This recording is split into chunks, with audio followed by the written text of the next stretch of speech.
Hello दोस्तों, welcome back to our channel Hollywood explain in Hindi.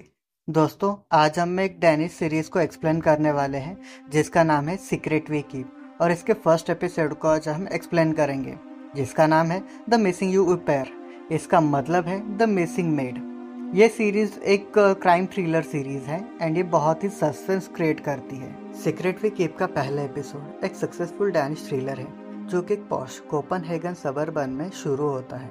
कहानी एक मिस्टीरियस वाइब के साथ खुलती है जो कि एक ब्लॉन्ड औरत का चेहरा क्लोजअप में दिखाता है और बैकग्राउंड में एक ईरी म्यूजिक बजता है जो कि दिल में डर सा बैठा देता है। इसके तुरंत बाद एक अननोन औरत पुलिस को कॉल करती है। लगता है जैसे वो कि एक बड़ा राज क्राइम रिपोर्ट करने वाली हो, पर वो कहती है अब बहुत देर हो चुकी है और फोन काट देती है। ये सीन के बाद सवाल छूटता है ये औरत कौन थी और क्या राज छुपा रही थी, और ये कहानी इसका सस्पेंस शुरू हो जाता है। नेक्स्ट सीन में हम सिसिल को देखते हैं जो कि एक सुंदर और अमीर घर में वापस आती है। एक घर का परफेक्ट हाई क्लास जिंदगी का नमूना है, बड़ा विला, फैंसी इंटीरियर और एक well organised family life. Cecile अपने फिलिपिनो ओपेयर मतलब अपनी जो मेड है जिसका नाम एंजल है उससे मिलती है, जो उसके बच्चों को मतलब बेटे वीगो और उसकी छोटी बेटी को देखभाल करती है। वो अपने पति माइक को टेक्स्ट करती है, पूछती है कि क्या वो डिनर के लिए घर आएगा, जो कि एक नॉर्मल फैमिली का मोमेंट है, पर थोड़ी सी टेंशन बैकग्राउंड में छुपी होती है।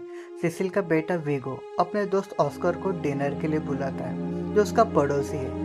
सिसिल की मेड जिसका नाम एंजल है वो पूछती है क्या ऑस्कर के घर की मेड जिसका नाम रूबी है वो भी खाने के लिए आ सकती है, क्योंकि वो भी फिलीपीन से बिलोंग करती है और दोनों अच्छी दोस्त भी है। सिसिल बिना सोचे समझे मान जाती है और ये दिखाता है कि ये दोनों ओपेर मतलब उनकी जो मेड है और उनके जो बच्चे हैं वो कितने करीब हैं, शायद उनके शेयर बैकग्राउंड की वजह से। सिसिल जब घर के लिए ड्राइव कर रही होती है तब वो रूबी को सड़क पर देखती है जो कि कुछ डंपस्टर में फेंक रही होती है। जब सिसिल हाथ हिलाकर उसे ग्रीट करती है, रूबी उसे कम्प्लीटली इग्नोर कर देती है और चली जाती है, जो सिसिल को थोड़ा अजीब लगता है। डिनर के वक्त जब साथ में बैठे होते हैं सिसिल और उसके बच्चे अलॉन्ग विद द एंजल, वहाँ पे रूबी भी होती है। तो वो रूबी उस समय कहती है कि उसने सिसिल को बिल्कुल भी नहीं देखा है, जो उसके शौक को बढ़ाता है क्योंकि सिसिल ने उसे क्लियरली सड़क पर कुछ फेंकते हुए देखा था। यह छोटा सा एक बड़ा हिंट देता है कि रूबी कुछ छुपा रही है। डिनर के बाद ऑस्कर की माँ जिसका नाम है कैटरीना हॉफमैन, जो सिसिल की दोस्त भी है और उसकी पड़ोसी भी है, वो उससे मिलती है। इसी बीच रूबी चुपके से सिसिल से मिलती है और एक इंटेंस मोमेंट में कहती है कि वो ऑस्कर के परिवार हॉफमन्स के साथ अब काम नहीं करना चाहती और वहाँ पे ना ही रहना चाहती। ये बात सिसिल के दिल में घर कर जाती है, पर उसे समझ में नहीं आता कि वो इतनी परेशान क्यों है, और सिसिल उसे क्लियरली बोलती है कि ये बात वो कैटरीना को नहीं बता सकती और ये बात उसे खुद ही जाकर कैटरीना से करनी चाहिए। अगले दिन सुबह कैटरीना सिसिल के घर आती है और बताती है कि रूबी गायब हो चुकी है।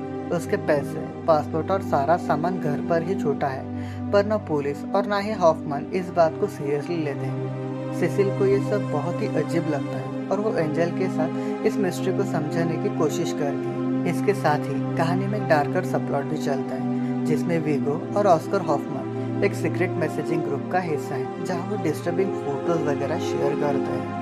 ऑस्कर तो आगे बढ़ता है और वो ड्रोन से सिसिल और माइक को एक सीक्रेट रिकॉर्ड करता है जो कि उनके प्राइवेट मोमेंट होते हैं, जो उसके क्रीपी बिहेवियर को दिखाता है। विगो विगो भी एक अजीब रिक्वेस्ट करता है जब वो एंजल से कहता है कि वो उसे गले लगाए जब तक वो सो ना जाए।